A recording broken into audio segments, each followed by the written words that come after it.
मतलब कई बार मेरे पास लोग आते हैं कि क्या रियल एस्टेट में ट्रेडिंग होती है। मैं कहता हूँ हाँ होती है। कई बार मैंने भी लाइव देखी कि सुबह प्लॉट खरीदा और शाम को अगेन सेकंड रजिस्ट्री हो गई, लिया 1 करोड़ में, बेच दिया 1 करोड़ 10 लाख में, 12,000 रुपए का। कहीं दूर शहर में, जैसे अजमेर की मैं बात करूँ, जयपुर से, तो वो 12 लाख का प्लॉट 20 साल बाद कम से कम 1.25 करोड़ रुपए का होगा। राहुल जी, प्रॉपर्टी फ्रॉड ऐसा है ना, सारा खेल है ना लालच का है। कहीं प्रॉपर्टी फ्रॉड उन्हीं के साथ होता है जो ये लालच कर जाते हैं कि मुझे सस्ता प्लॉट मिल रहा है, नॉन अप्रूव्ड प्लॉट मिलता है।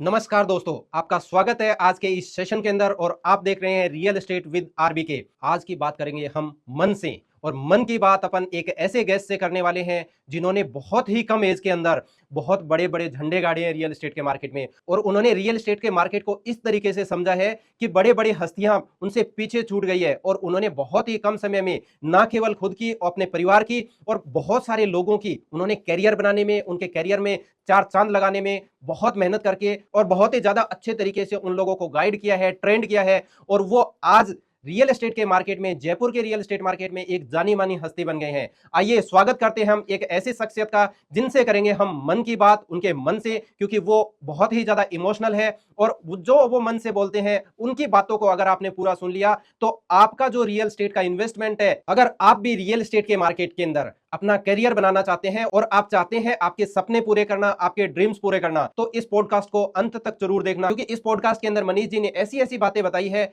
जिसमें आपको रियल में लगेगा कि हाँ यार, सच में अगर ये चीजें मेरे को पहले मिल जाती तो शायद मैं बहुत पहले इसमें बहुत बड़ा क्रिएशन कर सकता था। और आपके उस दोस्त को ये वीडियो जरूर भेज देना जो रियल एस्टेट के मार्केट में या तो इन्वेस्टमेंट करना चाहता है या रियल एस्टेट के मार्केट में अपना करियर बनाना चाहता है, वर्किंग करना चाहता है। और इस चैनल को रियल एस्टेट विद आरबीके आप सब्सक्राइब कर लो ताकि आने वाले पॉडकास्ट आप मिस नहीं करेंगे, क्योंकि ऐसे ही बहुत ज्यादा नॉलेजेबल पॉडकास्ट हम आपके लिए लाते रहेंगे। स्वागत करते हैं मनीष जी का। स्वागत है मनीष जी आपका। सो मनीष जी, आपका बहुत बहुत धन्यवाद, आपने हमारा इन्विटेशन स्वीकार किया आज की मन की बात विद मनीष जी के साथ। और हम उम्मीद करते हैं आपकी जो एक जर्नी है, उस जर्नी से जो हमारे रियल एस्टेट के कुछ भाई हैं उनको बहुत कुछ सीखने को मिलेगा। सो आपका अगेन बहुत बहुत धन्यवाद और वेलकम इन मन की बात विद मनीष जी। मनीष जी, आपसे डायरेक्टली मैं पहला सवाल करूंगा। एक सवाल मेरे मन में भी आ रहा है रामभक्त जी, मैं पूछूंगा अगर आप कहें तो। हाँ बिल्कुल, पूछिए ना मनीष जी। ये जो आपने मन की बात रखा है, इसके पीछे क्या लॉजिक है? ये क्या मन की बात हमेशा मोदी जी वाली मन की बात तो नहीं है? नहीं, ये मोदी जी वाले मन की बात नहीं, ये मनीष जी के मन की बात है। ताकि वो एक मन से निकली हुई चीजें हैं, और मैं ये चाहता हूं कि जो हमारे रियल एस्टेट के कुछ युवा लोग हैं आपके जैसे ही, क्योंकि आपने अपनी जर्नी के अंदर बहुत कुछ अचीव किया है और बहुत कुछ अलग मुकाम पे आप गए हैं, तो वो हमारे जो युवा साथी हैं, हमारे जो वर्किंग प्रोफेशनल्स है, उनको भी उस चीज का फायदा मिल सके, इसीलिए ये मन की बात है, ताकि आपके मन की जो भावनाएं वो सारी आप उनको दे पाए, ताकि वो अपने लाइफ के अंदर और आगे बढ़ सके और जैसा आपने ये जो चीजें क्रिएट की है वैसी वो भी क्रिएट कर पाए। Thank you so much. तो मनीष जी, आप अपने बारे में एक थोड़ा सा स्मॉल इंट्रोडक्शन दे दीजिए कि आप कहाँ से हैं और कैसे आप इस रियल एस्टेट के व्यापार में आए, क्योंकि आप पहले जॉब करते थे और अब आप व्यापार के अंदर हो, तो व्यापार के अंदर क्या डिफरेंस है और कैसे आप इसमें एंट्री किए? मैं बेसिकली रामभक्त जी 2009 से फुल टाइम करियर कर रहा हूँ। मुझे लगभग 16-17 साल हो गए फील्ड में। बेसिकली शुरुआत तो मेरी जॉब से थी, बट जॉब से शुरुआत करते करते 7-8 महीने बाद मैं बिज़नेस में आ गया था। बिज़नेस में ऐसा हुआ, स्टॉक मार्केट से करियर शुरू किया और दौड़ते दौड़ते 2019 में मैं रियल एस्टेट में आ गया। अब 2019 से मैं कंटिन्यूसली रियल एस्टेट में हूँ और आपको आगे की जर्नी पता ही है, बाकी अपन बात करते हैं। तो मनीष जी, क्या आपको वाकई में ऐसा लगता है कि पैसे बचाने से लोग अमीर नहीं बनते? क्योंकि बहुत बहुत बहुत बड़े बड़े जो फाइनेंशियल एडवाइजर है वो तो केवल यही कहते हैं भाई पैसा बचाओ और पैसा बचा के ही आप बड़े पैसे वाले बन सकते हैं। पैसा बचाने से बड़े पैसे वाले बनते हैं, पर तरीका हमेशा ना पैसे बचाने का वो अलग होता है। बचत, जैसे आप मान लो कि हम बचपन में, आपने भी रामभक्त जी गुल्लक में पैसे बचाए होंगे, तो आपको याद है क्या कि आप उस गुल्लक से अमीर बने? नहीं, बिल्कुल नहीं। तो वैसे ही मैं हमेशा एक सलाह देता हूँ कि वो गुल्लक वाली बचत या आपकी जो 2-4 हज़ार रुपये महीने की बचत, आप कई बार इन दिनों सुनते आए हैं एसआईपी में 2,000 रुपये की सेविंग कर लो मंथली, 500 रुपये से भी एसआईपी में सेविंग होती है, तो उससे क्या अमीर बन सकते हैं? कि आप जेन्युइनली खुद सोचो। अमीर बनने के लिए आपको एक वे ढूंढना पड़ेगा, रास्ता ढूंढना पड़ेगा कि ये बचत मेरी कहाँ होनी चाहिए। जैसे आजकल, जैसे आप जिस अपन माहौल में बैठे हैं रियल इस्टेट में, तो रियल इस्टेट बचत का सबसे बेस्ट तरीका है आज की तारीख में। अगर वहाँ आप ईएमआई के थ्रू जा करके, लोन की मदद लेकर के एक सेविंग करते हैं 10,000 15,000 रुपये महीने की, तब आप जरूर अमीर बन सकते हैं। तो मनीष जी, क्या रियल एस्टेट में सफल होने का कोई शॉर्टकट है? रामबक जी, शॉर्टकट कुछ भी नहीं होता। मैं आज ही किसी कस्टमर से बात कर रहा था, तो मैंने उनको बताया कि वो 72 ईयर्स के थे और उनके साथ जो उनके सन इन लॉ आए थे वो 35 साल या 36 साल की एज में थे। तो मैं उनको बता रहा था कि आपके ससुर जी इसलिए अमीर है क्योंकि पहले के ज़माने में कोई सेविंग की कोई तरीका नहीं होता था, या तो आरडी या एफडी।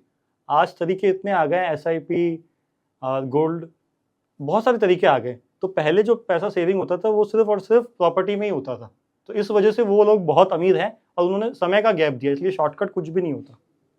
ओके, तो मनीष जी, आप रियल एस्टेट के मार्केट में इतने ज़्यादा सफल है, तो आप मेरे को एक चीज़ बताइए कि भारत का रियल एस्टेट मार्केट का रियल में फ्यूचर क्या है?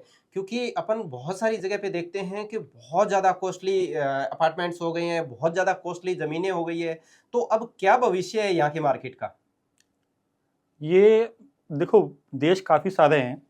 आपने भारत की बात कर ली थी, यानी देश की बात कर ली, तो देश भी बहुत सारे हैं। जैसे काफ़ी सारे देश हैं, तो उनमें कुछ देश हैं जो बहुत ज़्यादा ओवर डिमांडिंग है, जिनमें हम आम इंडियंस की मतलब एक बजट भी नहीं अलाउ करता कि हम वहाँ जाके इन्वेस्ट कर पाएँ।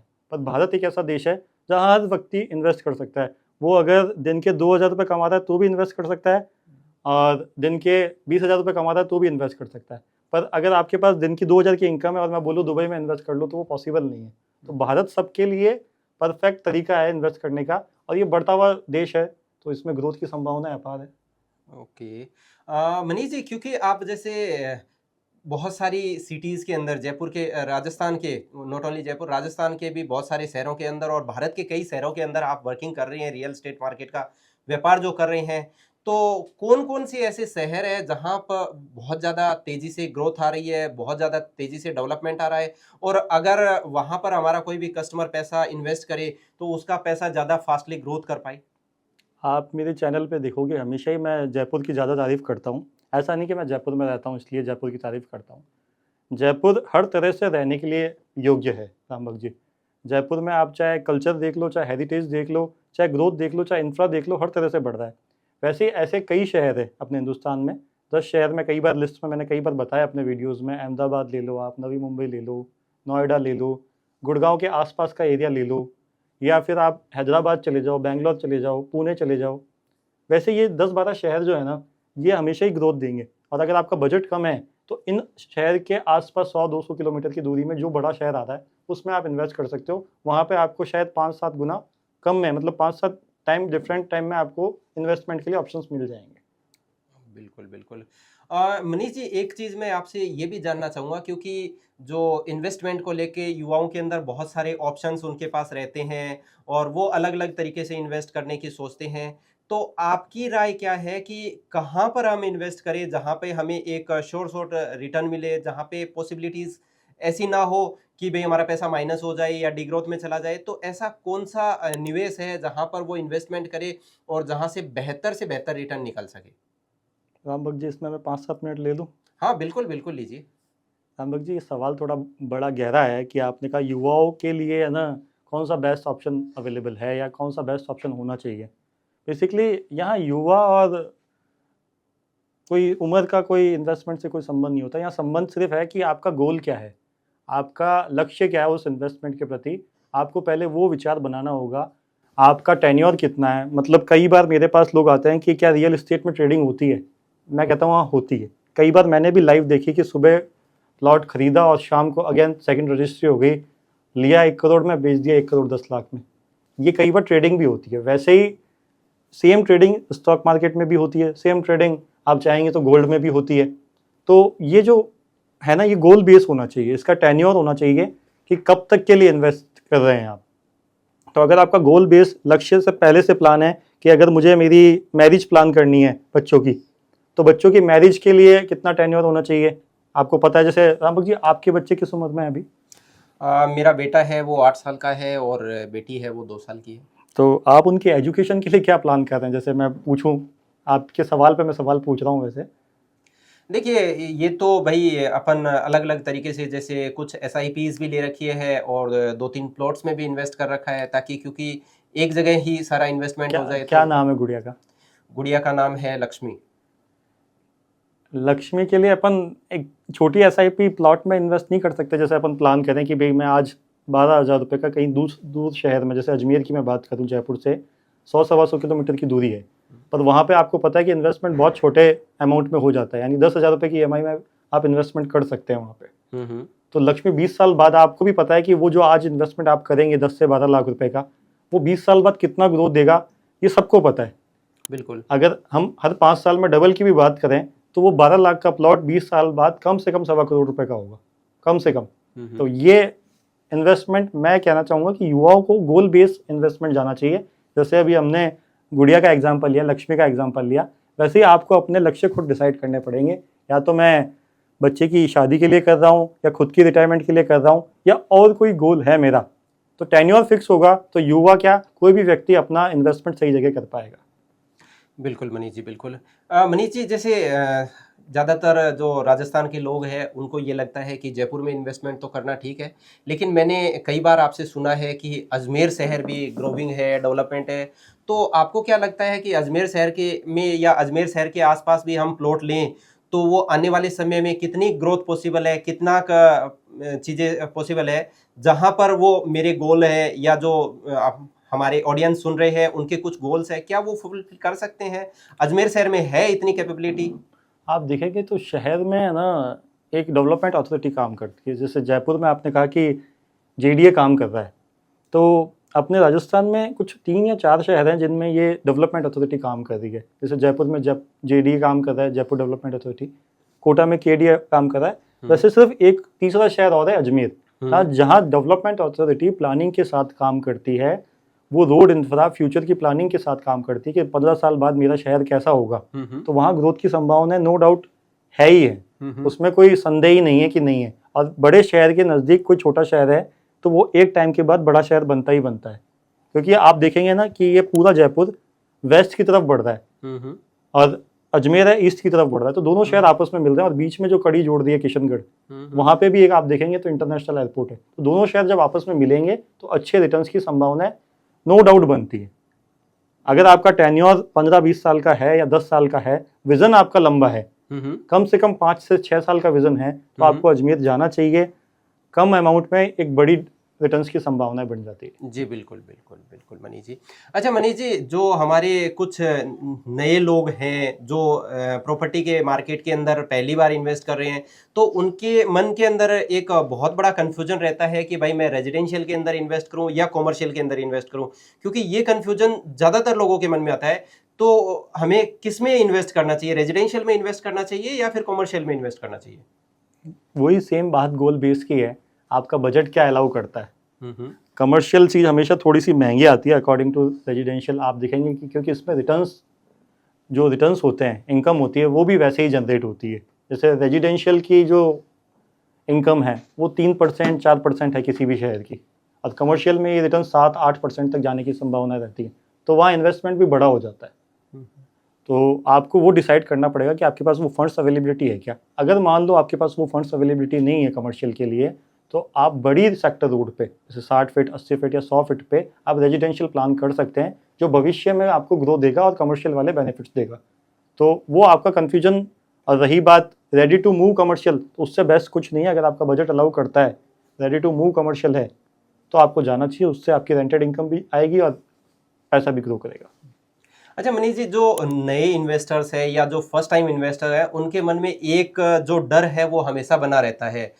यहाँ तक कि जब मैं पहली बार मैं प्रॉपर्टी के अंदर इन्वेस्ट कर रहा था या करने की सोच रहा था और प्रॉपर्टी कई जगह पे देख रहा था, तो कई बार प्रॉपर्टी पसंद भी आ जाती है, लेकिन मन में एक डर रहता है कि कहीं ना कहीं प्रॉपर्टी के अंदर फ्रॉड ना हो जाए और कोई ना कोई चीजें गलत ना हो जाए। तो ये जो प्रॉपर्टी फ्रॉड्स है, इनसे स्पेशली कैसे बचा जाए, क्योंकि ये जो डर है वो लोगों को रोक देता है प्रॉपर्टी मार्केट के अंदर इन्वेस्ट करने से। तो इसके बारे में थोड़ा सा बताइए आप। रामभक्त जी, प्रॉपर्टी फ्रॉड ऐसा है ना कि सारा खेल है ना लालच का है। कई प्रॉपर्टी फ्रॉड उन्हीं के साथ होता है जो ये लालच कर जाते हैं कि मुझे सस्ता प्लॉट मिल रहा है, नॉन अप्रूव्ड प्लॉट मिल रहा है। कई बार हमने देखा है जयपुर में कि JDA और सोसाइटी में हमेशा लड़ाई रहती है कि JDA अप्रूव्ड में जाऊँ या सोसाइटी में जाऊँ, और दोनों की रेटों में डबल का फर्क होता है। मान लो कि 10,000 रुपये का JDA मिलता है तो 5,000 रुपये गज में आपको सोसाइटी का पट्टा मिल जाता है। तो आदमी लालच कर जाता है, बगल में ही तो है, ये भी JDA हो जाएगा, इसमें क्या दिक्कत है, 1 किलोमीटर का ही तो गैप है, तो रिटर्न्स अच्छे मिल जाएंगे। नो डाउट आपने देखा है सोसाइटी में लास्ट में व्यक्ति एक व्यक्ति को फंसा के ही निकलना चाहता है। अगर आपने भी कभी सोसाइटी का प्लॉट लिया होगा तो अब जब से आप जीडीए में आए हो तो आप निकल चुके होंगे, यानी किसी और थर्ड व्यक्ति को आप उसमें फंसा रहे हो ताकि मैं अपना पल्ला झाड़कर उसके ऊपर फंसा दूँ सोसाइटी का प्लॉट और निकल जाऊँ। तो फ्रॉड उसी के साथ होता है जो लालच में आता है। अगर फ्रॉड से बचना है तो आपको ओनली और ओनली उस शहर के अप्रूव्ड कॉलोनी में जाना चाहिए और उनके डॉक्यूमेंटेशन सारे ऑनलाइन अवेलेबल होते हैं। और आजकल 2017 से तो रेरा आ गया है, इतना क्लीन काम हो गया है कि आप एक एक डॉक्यूमेंट पिछले 30 साल के रिकॉर्ड रेरा नंबर से रेरा की वेबसाइट पे सर्च कर सकते हो, और वो भी इजीली।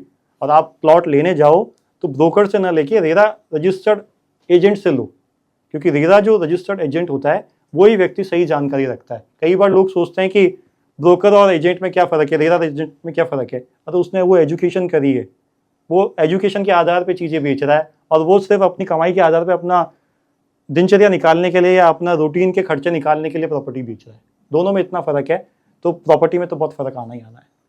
जी मनीष जी, बिल्कुल। अच्छा मनीष जी, ये चीज़ बताइए कि जब हम घर खरीद लेते हैं या घर खरीदने का मन बना लेते हैं तो हमें किन किन खर्चों के बारे में ध्यान रखना चाहिए और किन किन टैक्सेस के बारे में ध्यान रखना चाहिए? क्योंकि घर खरीदना तो ठीक है, लेकिन जैसे अपन एक बोलते हैं ना कि गाड़ी खरीदना तो आसान है, लेकिन उसके अंदर उसके जो खर्चे हैं या उसका मेंटेनेंस है वो भारी पड़ जाता है। तो घर खरीदने में हमें किन किन खर्चों का या किन किन मेंटेनेंसेस का ध्यान रखना चाहिए ताकि हम उसको स्मूथली रन कर पाएं? रामबक जी, 3-4 तरह की प्रॉपर्टी है, मैं सबका ही आपको जवाब दे देता हूँ। पहली प्रॉपर्टी आती है कि व्यक्ति शौक में या पहली सिचुएशन में वो पहला घर लेना चाहता है रहने के लिए, तो उसमें क्या खर्चे आएंगे पहले मैं आपको बेसिक वो समझा देता हूँ। पहले जो खर्चे आते हैं बेसिकली रहने के आते हैं और साथ में वो सोसाइटी मेंटेनेंस के आते हैं, चाहे वो फ्लैट में रह रहा है चाहे विला में रह रहा है। गेटेड कॉलोनी की मैं बात कर रहा हूँ। और अगर वो फ्लैट की जगह दूर प्लॉट ले रहा है तो नॉन मेंटेनेंस प्लॉट आते हैं आजकल अप्रूव्ड, आपको उसको मेंटेन करने की ज़रूरत नहीं होती है। तो ये खर्चे जो आते हैं ना बेसिकली, तो खर्चे फ्लैट के, प्लॉट के और फार्म हाउस के अलग अलग खर्चे होते हैं।